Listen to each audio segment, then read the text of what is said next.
Pregunteros, bienvenidos a una nueva transmisión más. Es un placer estar nuevamente con ustedes, servidor Edwin Rodríguez, transmitiéndoles desde el día de hoy. Nos encontramos en este viernes 27 de diciembre del 2024. Si nos estás viendo por primera vez, muchísimas gracias por tu tiempo y por tu espacio.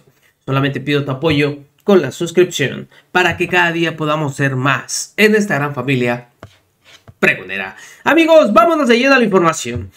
Simplemente este 2024 fue un año de muchos retos y sobre todo de luchar en contra de todas las descalificaciones que hubo por parte de esta oposición. Fuimos testigos simplemente de las elecciones que se vivieron y todas las descalificaciones que hubieron al respecto. Desde simplemente mentiras, calumnias, en donde quisieron dejar mal parado a este movimiento, primero atacando fuerte y la verdad, de manera miserable, a nuestro expresidente Andrés Manuel López Obrador, queriéndolo coludir con el crimen organizado. Luego lo más patético fue ver que quisieron hacer lo mismo con la doctora Claudia Sheinbaum Pardo, pero eso fue historia. Y sabemos lo que estamos viviendo hoy en el presente, teniendo la primera mujer presidenta de la República de la República. Ahora bien, ante esto sale Fernández Noroña junto con los periodistas y antes de acabar el año simplemente hablan sobre los nuevos retos que hay, tanto Trump, las elecciones al Poder Judicial y obviamente qué oportunidades hay en este 2025. Hemos visto que también han tenido meses muy movidos, en donde se han aprobado reformas que han causado bastante dolor a la oposición. Y todo eso, pues obviamente van a ser ataques que se van a ver este 2025. Porque lo único que le queda a la oposición al ser nada más testimoniales es la difamación, es la calumnia, es simplemente la guerra sucia. Sobre todo porque ya se están preparando para las intermedias del 2027. ¿Qué fue lo que alegó Fernández Noroña junto con los periodistas? Vamos a escuchar, porque da un resumen de lo que fue este 2024.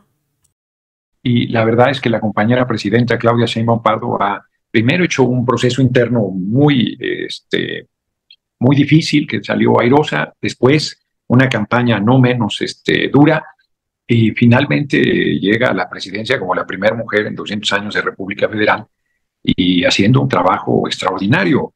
Pues, creciendo, consolidándose. Yo creo que ese es el acontecimiento. Ahora, en la parte legislativa, nosotros recibimos un paquete de reformas constitucionales enviada por el compañero presidente López Obrador, y no hay duda que la más revolucionaria, yo creo, todas son importantes, la verdad es que hay reformas fundamentales, se ha trabajado de manera enfebrecida, como si fuese un constituyente, haciendo cambios de fondo relevantísimos. Pero me parece que el que le abre un camino nuevo a la humanidad, sin exagerar, seríamos el primer país del mundo que elegirá a todas las personas juzgadoras por voto universal, secreto y directo en junio de 2025, y enfrentó todas las adversidades, todos los obstáculos, una ofensiva poderosísima de la derecha que está muy debilitada, pero los medios de comunicación han sido siempre su herramienta más fuerte, y además pierden uno de los bastiones más importantes del conservadurismo, como ha sido el Poder Judicial. Entonces yo creo que ese es un acontecimiento relevantísimo dentro de los cambios que hemos estado haciendo. Por supuesto, el crecimiento del ferrocarril, la recuperación de Pemex y Comisión Federal de Electricidad como empresas públicas, el que se genere ya en la Constitución igualdad entre mujeres y hombres, se busque la igualdad sustantiva, se avance en erradicar la violencia en contra de las mujeres de manera definitiva, toda la parte de convertir programas sociales en derechos constitucionales. Yo creo que ha sido un año intensísimo, pero así como Isabel escoge tres, yo escogería dos, ni siquiera un tercero, que es la elección presidencial y la reforma que se hizo en su momento al Poder Judicial y que hoy es parte de la Constitución, la democratización del Poder Judicial. No podía, digamos, generarse una transformación sin desmontar y sin instaurar en la Constitución General de la República reformas que sin una mayoría calificada no hubiera sido posible. Y esas también se alcanzó en la elección del 2024. con la incorporación, particularmente en el Senado, de cuadros que vinieron del PRD, los 2 senadores del PRD, y luego los otros que se han venido sumando de manera notable, el caso de Miguel Ángel Yunes, para completar, en particular, la reforma al Poder Judicial de la Federación, que quizás sea lo que pueda distinguir también al 2024 y, por supuesto, lo que viene en la implementación y la instauración de la propia elección de juzgadores, lo que pueda distinguir pues el cambio de régimen que implica estas reformas a la Constitución General de la República, senador. Sí, la paradoja es que tuvimos el 93%, ganamos el 93% de las senadurías de mayoría. Y por el sistema mixto que tenemos, que atempera, y es correcto que lo hagan, con la representación proporcional y con las senadurías de primer minoría, atempera esa sobrerepresentación que te da un esquema de mayoría absoluta. Nos quedamos a un senador. Yo decía que 85 eran 2/3, pero se discutía que no, porque efectivamente numéricamente está a unas décimas de las 2/3 partes. Entonces, fue un momento definitivo el que Miguel Ángel Yunes haya decidido sumarse a apoyar en su momento esta reforma. Yo creo que hay quien no lo ha valorado en su dimensión. Yo en las asambleas públicas le digo a la gente, a ver, imagínense que en vez de estar celebrando que logramos la reforma constitucional y los cambios que democratizan el Poder Judicial, y que vimos toda la resistencia posterior que hubo por meses para tratar de descarrilar, de detener primero, de echar atrás, después de quitar partes de la Constitución en una atribución que no tiene la Suprema Corte, pero lo intentó, y de descarrilar en todo momento los cambios. Entonces han sido muy importantes. Y yo les decía a la gente, imagínense que en vez de estar celebrando que logramos estos cambios, viniera yo a decirles, pues no pudimos, a pesar de los 36 millones de votos, nos faltó un voto en el Senado. ¿Cómo? Sí, pues así fue. Y teníamos el voto. Y luego, ¿por qué no lo usaron? Pues es que era de Yunes y no estaba a la altura de nuestra vida. Yo le digo a la gente, ¿qué me dirían? Y se queda callado el auditorio, ¿no? Así como diciendo, y yo mismo les digo, pues me diría, no sea pendejo, mi amigo, ¿cómo dejó ir ese voto? Si lo que necesitamos era hacer los cambios, nosotros no nos hemos movido un milímetro en nuestra posición, es otros, hoy compañeros, compañeras, que se han sumado a nuestro movimiento y que el que lo hayan hecho no los purifica de nada. O sea, cada quien tiene que hacerse cargo de su trayectoria, pero no por ello se debe subestimar, despreciar una aportación tan importante. Bueno, ha sido fundamental que la rabia de la derecha en contra de Yunes no para, o sea, han seguido en esa descalificación permanente y en ese, francamente, acoso, ¿no? Que vivimos varios, pero que con él pues se da con particular dureza por todo lo que ha representado su definición.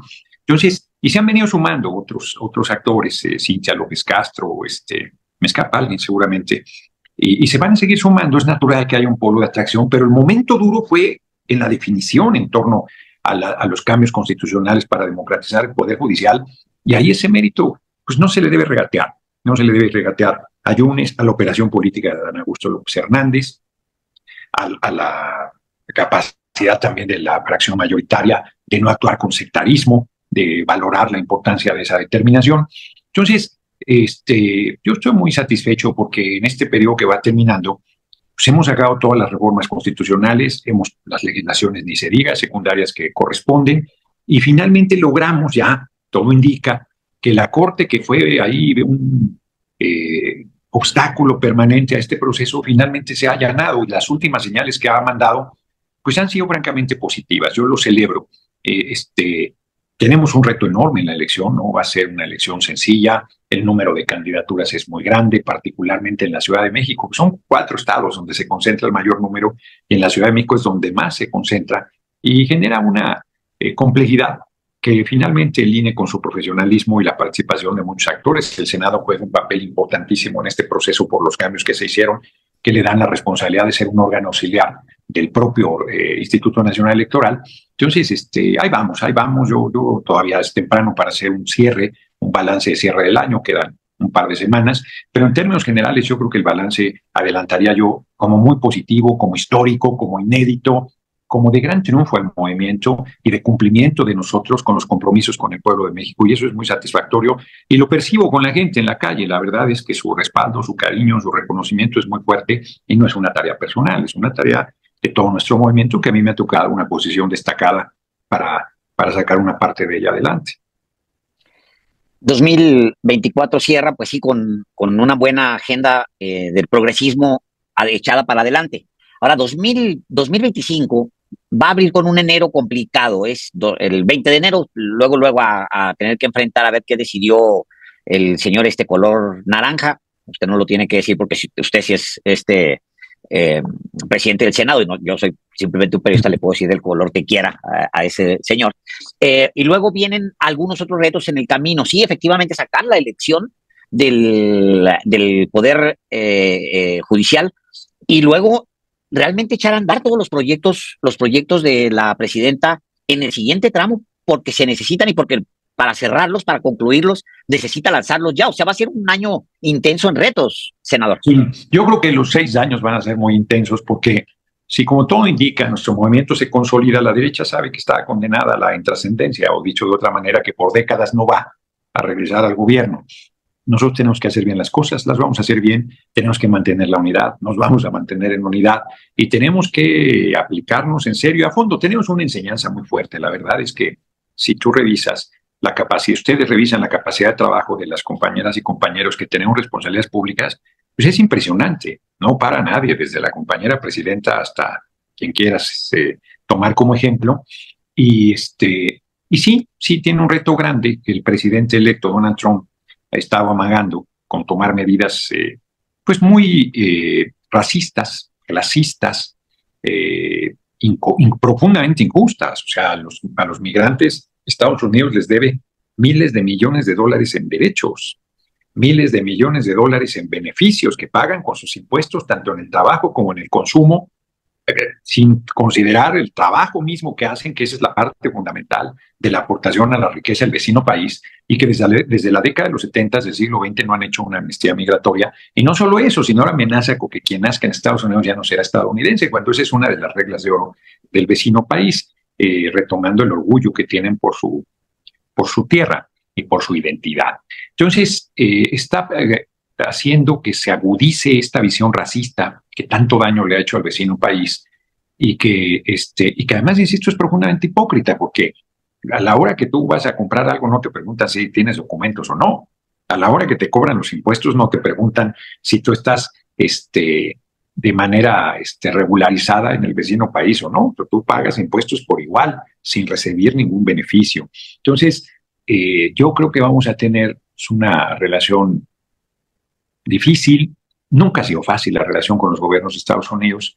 Pareciera que por la personalidad de Donald Trump, que se ha agudizado, no será sencilla, pero yo veo muy bien plantada a la compañera presidenta Claudia Sheinbaum Pardo. La respuesta que dio frente a la amenaza de aranceles fue muy firme, no cayó en la provocación de la majadería esta de que deberíamos ser un estado más de la Unión Americana. Bastante le hemos contribuido al vecino país con el 60% del territorio que nos robó y con la riqueza que producen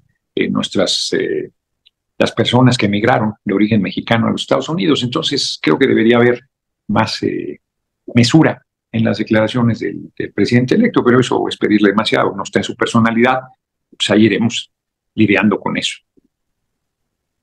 El 2025 marca en los hechos el primer año del gobierno de Claudia Sheinbaum. Ha completado ella, con los 2 meses que le faltaron al presidente López Obrador, el primer sexenio de la transformación, con una transformación efectivamente muy importante en términos legislativos, como las que están en curso, pero el 2025 efectivamente, a pesar del entorno adverso, con un personaje como Donald Trump, hay también, sin embargo, la posibilidad de que los proyectos que se han diseñado comiencen a funcionar, los programas de vivienda, de 1 millón de viviendas en el sexenio, los polos de desarrollo en regionales, los ferrocarriles, naturalmente, y una, digamos, situación financiera no tan holgada, pero son elementos que le pueden permitir a la presidenta de México que el primer año sea con un despegue importante.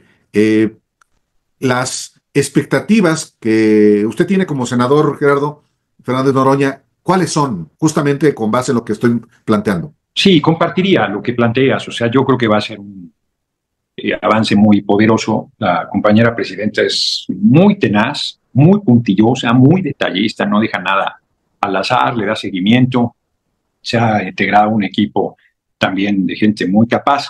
Entonces, yo creo que va a ser muy bueno, muy importante. Trae una valoración altamente positiva en estos primeros meses de su sexenio. Se va a consolidar el año entrante, que se empiece a ver los nuevos programas sociales, el inicio de las obras de infraestructura, porque por un lado, toda la inversión social está generando abajo con la gente una mayor capacidad de poder adquisitivo, un fortalecimiento del mercado interno, una circulación del dinero, y todo eso tiene círculos virtuosos. Y por otro lado, los proyectos tan importantes de consolidación que ya se avanzó en este sexenio de Comisión Federal de Pemex, el tema de la construcción de ferrocarriles, que va a desatar una actividad económica muy poderosa, las diferentes obras de infraestructura que se han planteado, el tema del agua, que es importantísimo, que se firmó recientemente un acuerdo con todos los sectores de la sociedad en un planteamiento muy ambicioso que creo que va a ir consolidándose.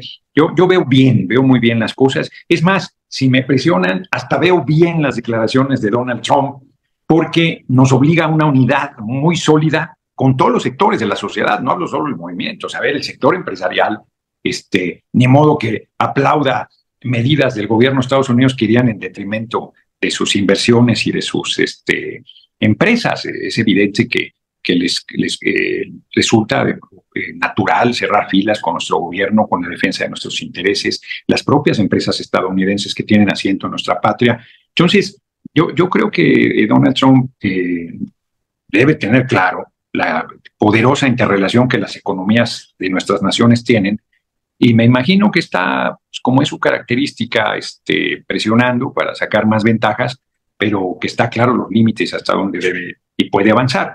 Ya veremos, pero yo por lo pronto creo que es muy positivo el cierre, y que por lo tanto el próximo año va a empezar a verse el resultado de este esfuerzo tan grande que está haciendo desde el inicio el gobierno de la compañera presidenta Claudia Sheinbaum Pardo.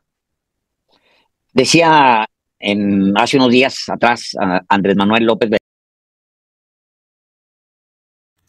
Sin duda alguna se viene un año muy fuerte, un año legislativo muy importante, pero sobre todo se tiene la certeza que con la doctora Claudia Sheinbaum Pardo esto va a ser totalmente un éxito. Y la oposición a seguir llorando. Nos vemos, que sigan pasando un excelente día. Servidor Edwin Rodríguez, transmitiéndoles desde su canal. Recuerden, la información está ahí y depende de todos nosotros el pregonarla. Nos vemos en una siguiente emisión.